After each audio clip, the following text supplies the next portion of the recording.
kembali dengan saya, Sam, teolog Protestan Karismatik, di BFM channel ini.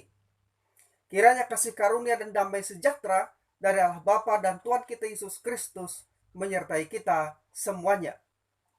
Saat ini kita hidup di era yang sangat mengedepankan intelektualitas dan pembuktian yang valid. Karena itu kekristenan dituntut untuk memberikan jawaban yang cerdas, rasional, dan disertai dengan bukti-bukti yang valid atas kepercayaannya. Karena kepercayaan Kristen itu sangat masuk akal, maka kekristenan bersedia untuk diuji secara rasional, baik fakta-fakta maupun keakuratannya. Di dalam kekristenan, iman selalu melibatkan unsur pengetahuan dan pembuktian kebenaran, serta tindakan kehendak untuk mempercayai kebenaran itu. Tidak satu pun yang irasional dari kepercayaan yang diwariskan kepada kekristenan. Iman Kristen bukanlah lompatan di dalam kegelapan, melainkan didukung oleh bukti-bukti dan dapat dipertanggungjawabkan. Benarkah Yesus dilantik jadi Tuhan dalam konsili Naisea? Menurut semua literatur yang saya pelajari dan kuliah yang saya terima, Yesus yang oleh umat Islam disebut Nabi Isa alaihissalam, ternyata Yesus itu untuk pertama kalinya dilantik menjadi seorang Tuhan. Peristiwa itu baru terjadi pada tahun 325 Masehi. Jadi sebelum tahun 325 Masehi, Yesus belum jadi Tuhan. Yang melantik Yesus jadi Tuhan siapa? Yang melantik Yesus jadi Tuhan adalah seorang raja Romawi, yaitu Konstantin. Pelantikannya terjadi dalam rangka sebuah konsili. Konsili ini bahasa Latin Romawi, artinya adalah konferensi, atau istilah kita yang lain adalah muktamar. Terjadi di kota Nizea. Maka disebut konsili Nizea tahun 325 Masehi. Ini untuk pertama kalinya Yesus jadi Tuhan. Jadi sebelum itu dia belum jadi Tuhan. Sayangnya, sejarah ini tidak dipahami oleh 98% umat Kristen, walaupun sejarah ini ada di dalam buku-buku mereka.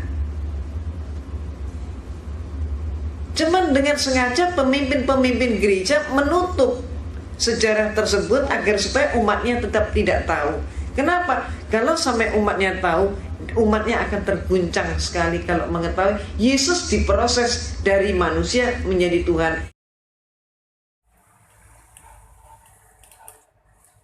Pernyataan bahwa Yesus dilantik sebagai Tuhan pada konsili Naisea pada tahun 325 Masehi adalah pernyataan yang tidak didasarkan atas fakta sejarah yang akurat dan valid.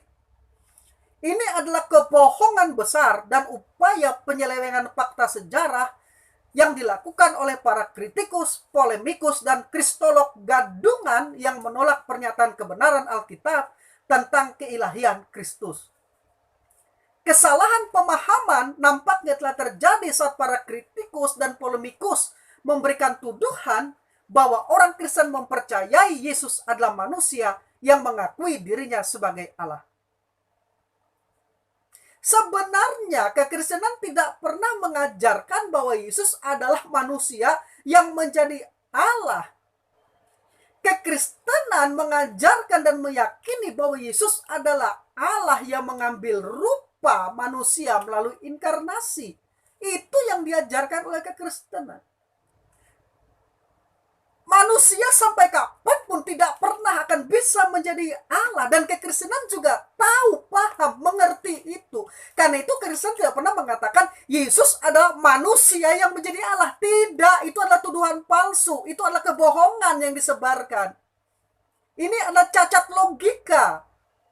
Membuat lawan bayang sendiri para polemikus dan kritikus ini. Kekristenan mengajarkan Allah mengambil rupa manusia dalam inkarnasi, yaitu Yesus Kristus.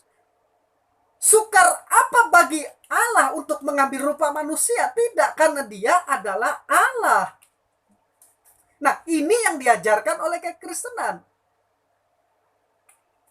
Dengan demikian, Doktrin keilihan Kristus bertujuan untuk meneguhkan keyakinan bahwa Kristus adalah Allah yang mutlak setara dengan Bapa dalam pribadi dan karyanya. Kristus adalah Allah yang mengambil rupa manusia dalam inkarnasi. Dalam kemanusiaannya, ia tidak pernah berhenti menjadi Allah atau kehilangan haknya sebagai Allah atau berkurang sifat-sifatnya sebagai Allah. Tetapi kepadanya ditambahkan sifat kemanusiaan, yang mana ia dengan rela membatasi dirinya menggunakan atribut kealahannya ketika ia menjadi manusia. Perlu ditegaskan bahwa doktrin keilahian Kristus merupakan kebenaran yang sempurna berdasarkan data Alkitab dan fakta historis yang valid. Profesor Millar Erickson menyatakan bahwa doktrin ini merupakan inti iman Kristen yang berlandaskan pada kenyataan bahwa Yesus adalah benar-benar Allah yang menjelma menjadi manusia. Menurut Profesor Paul N., sebuah serangan terhadap keilahian Kristus merupakan suatu serangan pada dasar kekristenan. Pada jantung kepercayaan ortodoks ada pengakuan bahwa Kristus mati sebagai substitusi untuk menyediakan keselamatan bagi umat manusia yang sudah terhilang. Dan karena keilahiannya, kematiannya bernilai tidak terbatas, di mana ia dapat mati bagi seluruh dunia. Sebagaimana fakta tentang praeksistensi dan kekekalan Kristus merupakan kebenaran mutlak yang tidak dapat dibantah. Demikian juga fakta tentang keilahian Kristus, ketuhanan Kristus, merupakan kebenaran mutlak yang tak terbantahkan. Kitab suci atau Alkitab sangat jelas menyatakan klaim pribadi dari Kristus. Demikian juga kesaksian dari yang lain tentang ketuhanan atau keilahian Kristus. Dari aspek teologis biblika, Perjanjian Baru telah memakai sebutan Tuhan untuk Yesus jauh sebelum adanya konsili Nicaea pada tahun 325 Masehi. Perlu diketahui, istilah Tuhan merupakan terjemahan dari kata Yunani kurios yang artinya Tuhan atau Tuan. Di dalam Septuaginta Perjanjian Lama, terjemahan Yunani, lebih dari 6.000 kali kata kurios diterjemahkan dari kata Ibrani Yahweh, yaitu sebagai nama diri Allah. Sedangkan dalam Perjanjian Baru, kata kurios digunakan sebanyak 718 kali. Terbanyak dalam tulisan Paulus 275 kali, menyusul Lukas 201 kali, dan sisanya oleh para penulis Perjanjian Baru lainnya 242 kali. Nah, kata kurios menyatakan otoritas dan supremasi. Bila berkenaan dengan Allah, kata kurios ini menyatakan kekalikannya, kuasanya yang dinyatakan dalam sejarah dan kuasanya atas alam semesta. Menurut Profesor Henry Thyssen dalam Perjanjian Baru, istilah Yunani untuk kurios dipakai dalam 4 cara, yaitu 1. Untuk menunjukkan kepada Allah Bapa, 2. Untuk menunjukkan rasa hormat, 3. Sebagai nama untuk seorang majikan atau pemilik, dan 4. Sebagai sebutan bagi Kristus. Nah, di dalam Perjanjian Baru, gelar kurios atau sebutan kurios yang sering dipakai untuk Yesus merupakan terjemahan dari kata Ibrani Yahweh. Menurut Kevin J. Conner, nama Yahweh adalah kata Ibrani yang merupakan nama pribadi Allah sendiri. Kata Ibrani yang menunjukkan pada nama ini sebagai nama Allah yang tidak bisa diucapkan atau dikomunikasikan. Hal ini disebabkan kata Yahweh dalam bahasa Ibrani aslinya tertulis dalam 4 konsonan Yod, He, Waw, He, yang dikenali oleh para ahli teologi sebagai tetragrammaton, yang kemudian ditambahkan tanda-tanda vokal karena orang Yahudi pada saat itu menganggap nama itu terlalu suci untuk diucapkan. Sehingga dalam pembacaan kitab suci kepada umum mereka menggantinya dengan Adonai. Bagi orang Yahudi sesungguhnya Yahweh adalah nama yang tidak terucapkan Karena itu mereka menolak untuk mengucapkan nama itu, tidak lain karena rasa hormat mereka. Jadi, ketika menyebut Kristus di perjanjian baru sebagai Kurios atau Tuhan, maka yang dimaksud adalah ia sama dengan Yahweh dari perjanjian lama. Profesor Charles Ryrie menyatakan, bagi orang Kristen mula-mula yang biasa membaca perjanjian lama, kata Tuhan bila dipakai kepada Yesus akan menyamakan Yesus dengan Allah dalam perjanjian lama. Profesor Josh Lett mengatakan sebutan utama dan karakteristik bagi Yesus adalah Kurios atau Tuhan, yang bukan hanya ditemukan dalam surat-surat Paulus, melainkan juga secara meluas dalam kekristenan non-Yahudi. Karena itu, Tuhan merupakan gelar yang diberikan kepada Yesus yang memiliki hak-hak istimewa seperti yang ilahi yang menunjukkan keilahiannya. Secara historis, dari abad ke abad, gereja terus diperhadapkan pada orang-orang yang mengklaim dirinya Kristen, tetapi menyangkali atau menyelewengkan ajaran tentang keilahian Kristus ini. Bidat ebionisme yang muncul dan berkembang pada abad kedua dan ketiga menolak keilahian Kristus, serta menyatakan bahwa Yesus hanyalah manusia biasa saja. Namun serangan yang paling hebat terhadap keilahian Kristus datang dari Arius yang berasal dari Alexandria di abad keempat hingga abad kelima. Bidat Arianisme memang mengakui praeksistensi Kristus, namun menolak kekekalannya. Bidat Arianisme menyatakan bahwa Yesus hanyalah salah satu subordinasi dari Allah. Arius menentang konsep homoousios, yaitu konsep kesatuan atau kesetaraan hakikat Bapa dan Anak. Dan sebaliknya, Arius mengajarkan konsep homoiousios, yaitu zat anak yang mirip atau menyerupai zat Bapa. Perbedaan satu huruf I dalam bahasa Yunani ini sangat krusial, memberikan makna yang sangat berbeda antara substansi yang sama dan substansi yang mirip. Jadi Arianisme ini mengajarkan bahwa hakikat Kristus tidak sama dengan hakikat Bapa. Mereka mengajarkan Kristus tidak setara dengan Bapa karena ia bukan pribadi yang kekal, karena ia dilahirkan atau diciptakan oleh Bapa. Sementara itu bidat-bidat Socianisme, walaupun mengikuti Arianisme tetapi melampaui Arianisme dalam penyangkalan tentang praeksistensi anak dan menganggap anak hanya seorang manusia. Nah, di masa kini, Unitarianisme dan saksi-saksi Yehova adalah bidat-bidat yang menganut pandangan yang mirip dengan Arianisme dengan tidak mengakui kekekalan dan keilahian Kristus. Karena itulah sejak awal Bapa Gereja yang bernama Athanasius melakukan pembelaan iman sesuai dengan ajaran Alkitab. Secara khusus ia melawan bidat Arianisme yang kemudian melahirkan beberapa konsili bapak-bapak gereja, antara lain konsili Nasia tahun 325 Masehi yang menegaskan bahwa pribadi Yesus Kristus adalah Allah yang total dan manusia yang total, di mana dalam konsili yang dihadiri sekitar 300 pemimpin gereja termasuk Athanasius dan Arius pada saat itu, disepakati keputusan bahwa Kristus adalah homoousios atau memiliki substansi yang sehakikat atau setara dengan Allah Bapa. Dari 300 peserta yang hadir dalam konsili Naisia tersebut, hanya Arius dan seorang lainnya yang tidak menandatangani hasil keputusan tersebut.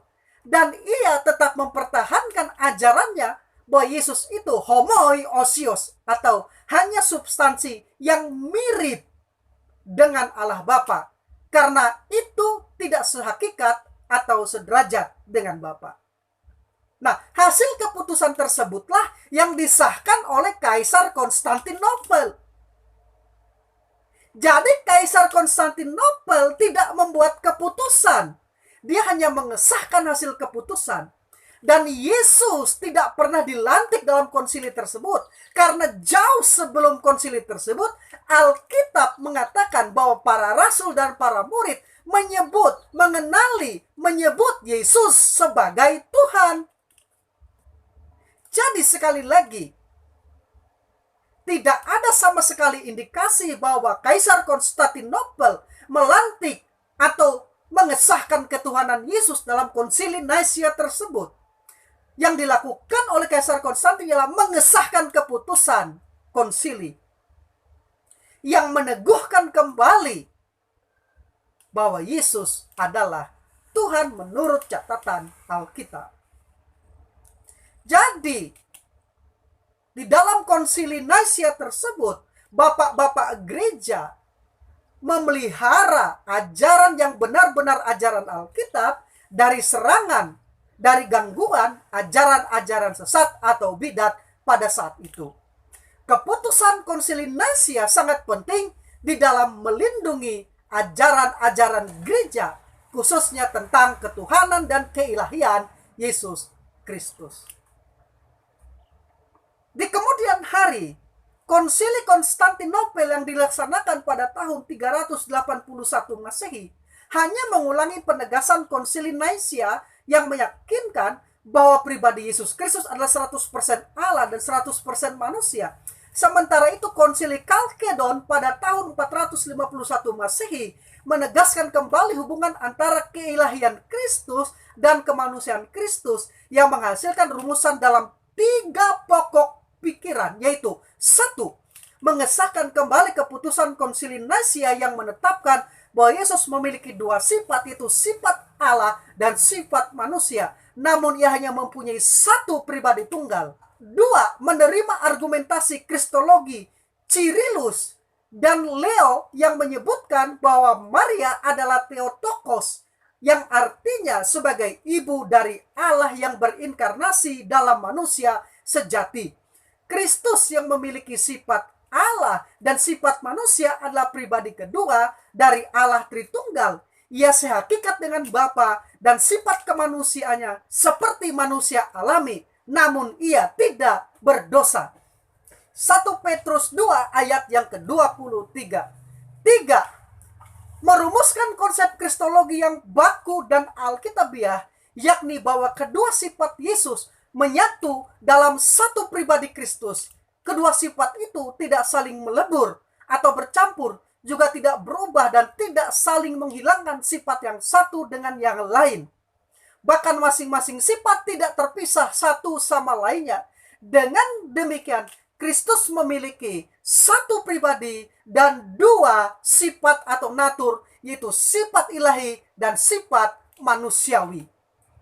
Sebagaimana fakta tentang praeksistensi dan kekekalan Kristus merupakan kebenaran mutlak yang tidak terbantahkan, demikian juga fakta keilahian atau ketuhanan Kristus merupakan kebenaran mutlak yang tidak terbantahkan. Kitab suci sangat jelas menyatakan klaim pribadi dari Kristus. Demikian juga kesaksian dari yang lain tentang keilahiannya. Seseorang dapat masuk dalam persekutuan gereja hanya melalui percaya akan kebangkitan Kristus dan mengakui ketuhanannya. Roma 10 ayat 9 sampai 10. Inilah inti dari pemberitaan Injil para rasul, yaitu keyakinan dan pengakuan bahwa Yesus adalah Tuhan. Rasul Petrus mengatakan kepada orang-orang Yahudi pada khotbah pertamanya di hari Pentakosta demikian. Jadi seluruh kaum Israel harus tahu dengan pasti bahwa Allah telah menubuatkan Yesus yang kamu salibkan itu menjadi Tuhan dan Kristus. Dalam Kisah Para Rasul 2 ayat 36. Rasul Paulus juga menyatakan, sebab jika kamu mengaku dengan mulutmu bahwa Yesus adalah Tuhan dan percaya dalam hatimu bahwa Allah telah membangkitkan dia dari antara orang mati, maka kamu akan diselamatkan. Roma 10 ayat 9. Selanjutnya Paulus mengatakan, karena itu aku mau meyakinkan kamu bahwa tidak ada seorang pun yang berkata-kata oleh Roh Allah dapat berkata terkutuklah Yesus. Dan tidak ada seorang pun yang dapat mengaku Yesus adalah Tuhan selain oleh Roh Kudus. 1 Korintus 12 ayat 3. Nah, semua pengakuan para rasul dan murid Yesus itu mengkonfirmasi pengakuan Yesus sendiri bahwa ia adalah Tuhan. Ketika Yesus mengatakan dalam Yohanes pasal 13 ayat 13 sampai 14 begini, "Kamu menyebut aku guru dan Tuhan, dan katamu itu tepat, sebab memang akulah guru dan Tuhan. Jadi jikalau aku membasuh kakimu, aku yang adalah Tuhan dan gurumu, maka kamu pun wajib saling membasuh kakimu." Ini adalah kata-kata dari mulut Yesus sendiri yang mengakui dirinya adalah Tuhan yang dicatat oleh Rasul Yohanes. Jadi di dalam ayat ini Yesus sendiri mengakui bahwa ia adalah Kurios atau Tuhan, atau yang dikenali dengan Yahweh dalam perjanjian lama, yang tidak lain adalah Allah sendiri. Jadi dalam gereja mula-mula kita melihat bahwa satu, seseorang dapat mengakui ketuhanan Yesus Kristus dengan tulus karena digerakkan oleh Roh Kudus.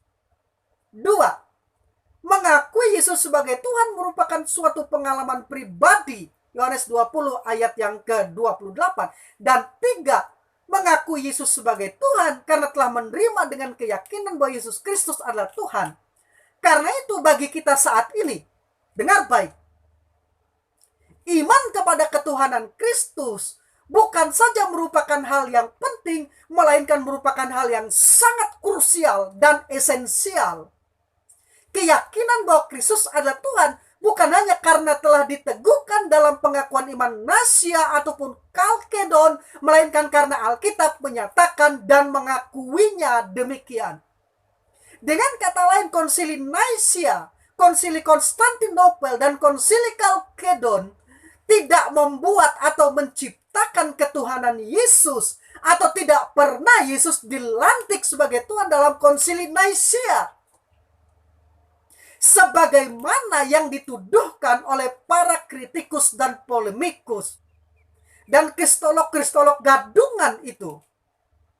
Tetapi konsili-konsili tersebut hanya meneguhkan kembali kebenaran pernyataan Alkitab yang diakui oleh para rasul dan gereja mula-mula, bahwa Yesus adalah Tuhan, untuk menentang bidat-bidat dan pengajar-pengajar sesat yang tidak mengakui ketuhanan Yesus pada waktu itu.